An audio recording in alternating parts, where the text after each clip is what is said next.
Imagine a world where two people go on a date, and the story doesn't change depending on if I draw one with a skirt or pants, or long or short hair. Imagine a world where they both order a drink that they like, rather than one that is masculine and one that's feminine. Imagine a world that when it comes time to pay the bill, there's no hesitation, awkwardness, or tension, because rather than one person hoping that the other doesn't order something expensive, because they won't be able to afford the combined bill if they do, each person knows that they're going to pay for themselves. Imagine a world where it's not a prereq that a guy has to be making a decent income, but both people do. Imagine a world where it's not an expectation for girls to search for support and protection, and for guys to look for the opportunity to provide it, but for us to search for a companion to share our lives with. This sounds like a wonderful world, right? But why aren't we there?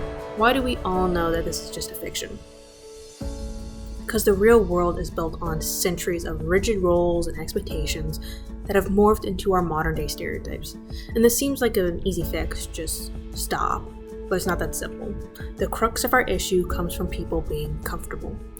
Gender is a social construct that lives not on a scale of masculine on one side and feminine on the other, but a spectrum of endless opportunities. And it's very rare that a person is 100% feminine or 100% masculine.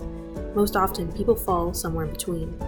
Yet rather than be themselves, they find that by doing gender, by putting on a bit more makeup than they care to, or by going hunting even if they don't want to, easier than braving the world and not fitting 100% to a box. People are comfortable making minor sacrifices of themselves to fit into gender boxes, rather than being seen as a pariah.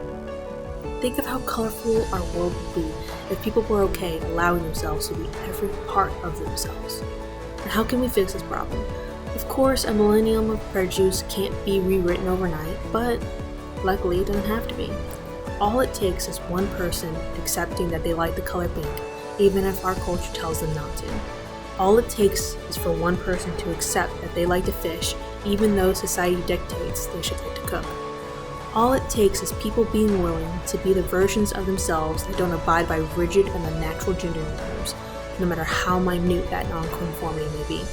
You don't have to put on a dress or take off your heels to fight stereotypes. You just have to be completely you.